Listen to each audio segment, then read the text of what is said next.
ಸಖತ್ ಖಾರ ಬಣ್ಣ ಮತ್ತು ರುಚಿ ಆಚಿ ಚಿಲ್ಲಿ ಪೌಡರ್. ಇಂದಿನಿಂದ ಬೆಳಗಾವಿ ಚಳಿಗಾಲ ಅಧಿವೇಶನ ಆರಂಭ ಆಗ್ತಾ ಇದೆ.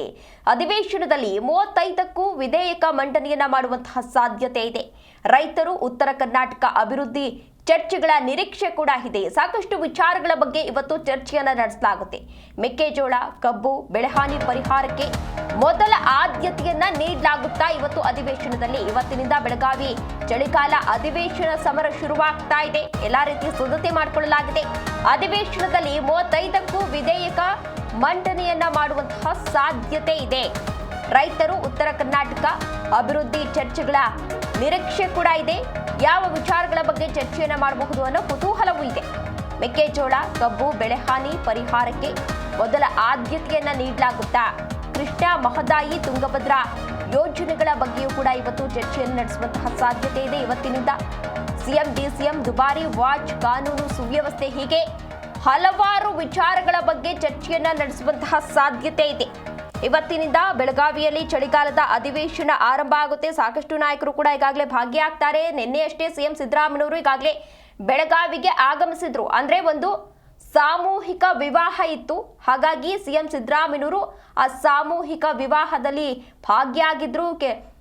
ಕೆಲವೊಂದಷ್ಟು ವಿಚಾರಗಳ ಬಗ್ಗೆ ಈಗಾಗಲೇ ಮಾತನಾಡಲಾಯಿತು. ಆ ನವದಂಪತಿಗೆ ಈಗಾಗಲೇ ಶುಭ ಕೋರಿ ನಿನ್ನೆಯಿಂದ ಅಲ್ಲೇ ಬೆಳಗಾವಿಯಲ್ಲೇ ವಾಸ್ತವ್ಯವನ್ನ ಹೂಡಿದ್ದಾರೆ. ಇವತ್ತಿನಿಂದ ಬೆಳಗಾವಿ ಅಧಿವೇಶನ ಆರಂಭ ಆಗ್ತಾ ಇದೆ. ಎಲ್ಲರೂ ಕೂಡ ಸಾಕಷ್ಟು ಕುತೂಹಲದಿಂದ ಕಾಯ್ತಾ ಇದ್ದಾರೆ. ಅಂದ್ರೆ ಯಾವೆಲ್ಲ ವಿಚಾರಗಳ ಬಗ್ಗೆ ಈ ವರ್ಷ ಅಂದ್ರೆ ಅಧಿವೇಶನದಲ್ಲಿ ಚರ್ಚೆ ಆಗಬಹುದು ಅಂತ ಸಾಕಷ್ಟು ಕುತೂಹಲದಿಂದ ಕಾಯ್ತಾ ಇದ್ದಾರೆ. ಹೋದ ಬಾರಿ ಅಧಿವೇಶನ ಆದಂತಹ ಸಂದರ್ಭದಲ್ಲಿ ಈ ಹನಿ ಟ್ರ್ಯಾಪ್ ವಿಚಾರ ಏನಿತ್ತು ಅದು ಸಾಕಷ್ಟು ಚರ್ಚೆಗೆ ಗ್ರಾಸವಾಗಿತ್ತು. ಅದರಲ್ಲೂ KN ರಾಜಣ್ಣ ಅವರು ಈ ವಿಚಾರವನ್ನ ಪ್ರಸ್ತಾಪ ಮಾಡಿ ಸ್ವಪಕ್ಷದ ವಿರುದ್ಧವೇ ಕೆಲವೊಂದಷ್ಟು ಅಸಮಾಧಾನವನ್ನ ವ್ಯಕ್ತಪಡಿಸಿದ್ರು. ಅದು ಎಲ್ಲೋ ಒಂದ್ ಕಡೆ ವಿಪಕ್ಷಗಳಿಗೆ ಅಸ್ತ್ರ ಆಗಿತ್ತು.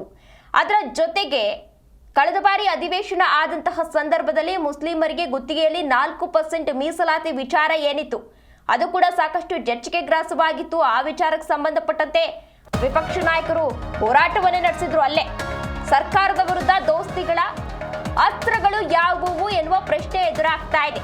ಸರ್ಕಾರದ ವೈಫಲ್ಯಗಳನ್ನ ಅಸ್ತ್ರ ಮಾಡಿಕೊಳ್ಳೋಕೆ ಈಗಾಗಲೇ ತಂತ್ರವನ್ನ ರೂಪಿಸಲಾಗಿದೆ. ಜೈಲಲ್ಲಿ ಭಯೋತ್ಪಾದಕರಿಗೆ ಮೊಬೈಲ್ ಮದ್ಯಪಾನವನ್ನ ನೀಡಲಾಗ್ತಾ ಇದೆ. ಇದನ್ನು ಕೂಡ ಇವತ್ತು ಪ್ರಸ್ತಾಪವನ್ನ ಮಾಡ್ತಾರೆ.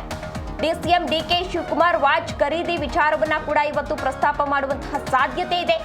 ಕುರ್ಚಿ ಫೈಟ್ ಅನ್ನ ಪ್ರಸ್ತಾಪಿಸಿ ಸರ್ಕಾರ ಇಕ್ಕಟ್ಟಿಗೆ ತಳ್ಳಲು ಪ್ಲಾನ್ ಅನ್ನ ಮಾಡಿಕೊಂಡಿದ್ದಾರೆ. ಕಬ್ಬು ಬೆಳೆಗಾರರ ಮೆಕ್ಕೆಜೋಳ ಖರೀದಿ ಕೇಂದ್ರ ಸ್ಥಾಪನೆ, ನೆರೆ ಪರಿಹಾರ, TB ಡ್ಯಾಂನಿಂದ ನೀರು ಹರಿಸದಿರೋದು, ಈ ಎಲ್ಲಾ ವಿಚಾರಗಳನ್ನ ಇವತ್ತು ಪ್ರಸ್ತಾಪವನ್ನ ಮಾಡಿ ಕೈ ಸರ್ಕಾರವನ್ನ ಕಟ್ಟಿ ಹಾಕಲು ವಿಪಕ್ಷದಿಂದ ಈಗಾಗಲೇ ಎಲ್ಲಾ ರೀತಿಯ ಸಿದ್ಧತೆಯನ್ನ ಮಾಡಿಕೊಳ್ಳಲಾಗಿದೆ.